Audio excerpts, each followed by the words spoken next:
Hello and welcome to the National Car Control Centre's Skid Control course. My name's Charlie Butler-Henderson and I'm going to be talking to you about some of the theories behind skid control, which will give you a better understanding and a good idea of what's going to be happening when you're in the car. It's a standard BMW which sits in a hydraulic cradle, and this can simulate any road driving situation, such as black ice, torrential rain or even dry roads. The skid control course is designed to teach you how to control a car and how to cope in hazardous and tricky road situations. A front wheel skid is more likely to happen in a front wheel drive car because the wheels have two jobs to do. They have to change direction and they have to apply the power directly onto the road. I'm now going to show you something called understeer, which is normally known as a front wheel skid.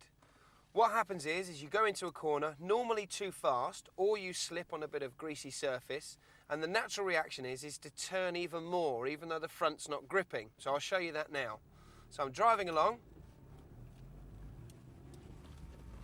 and all of a sudden I want to turn right.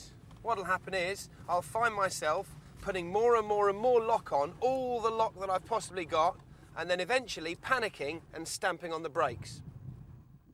This isn't ideal, but it is a regular occurrence. You just naturally want to turn even more because the car's not gripping.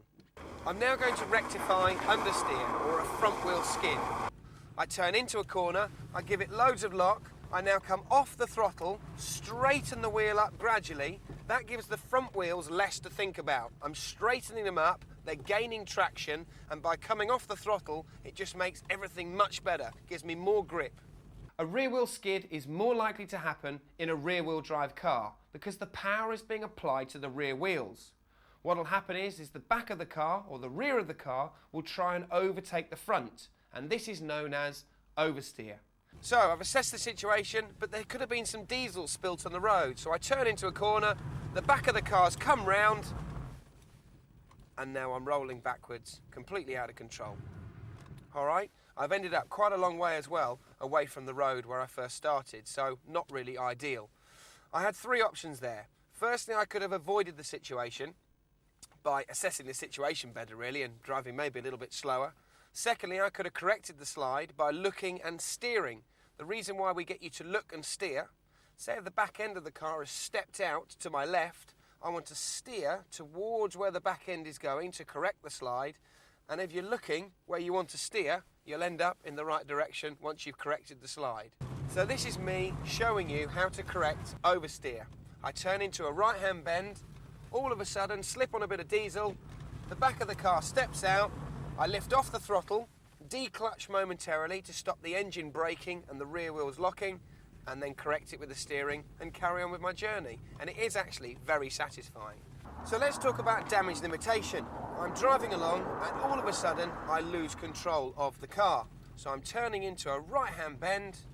As I turn, the back of the car steps out. I immediately put my foot on the brake, put my foot on the clutch to keep the engine running. I also keep the steering as still as possible, and by having my foot on the clutch, I've stopped engine braking and I've kept the engine running, and now I can set off on my journey as quickly as possible without any other traffic users hitting me.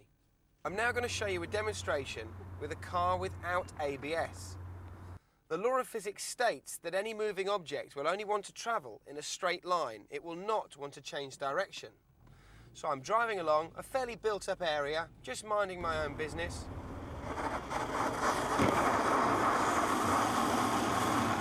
5 kids have just run out in front of me, excited to get to see their friends. I've braked hard, I've turned as best I could. The front of the car has lost traction, hence the law of physics says that it doesn't want to change direction that quickly.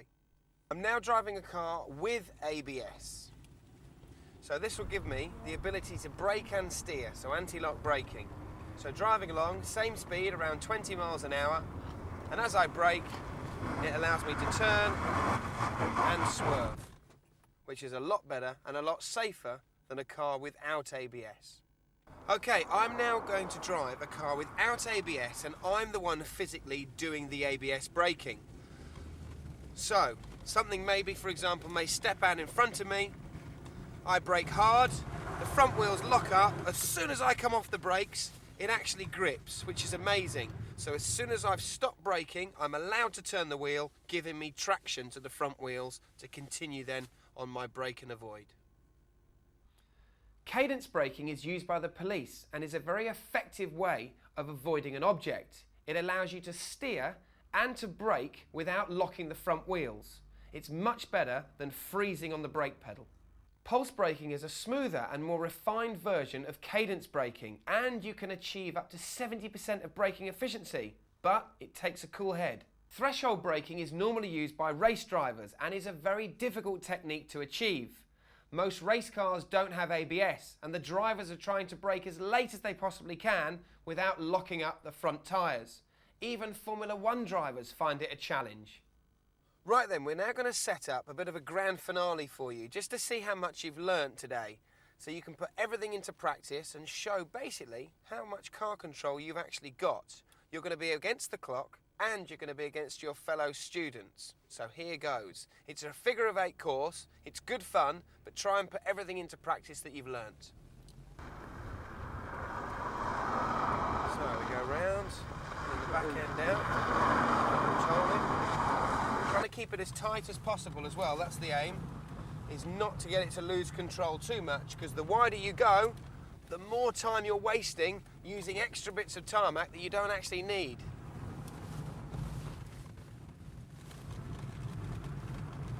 So see how we're getting on?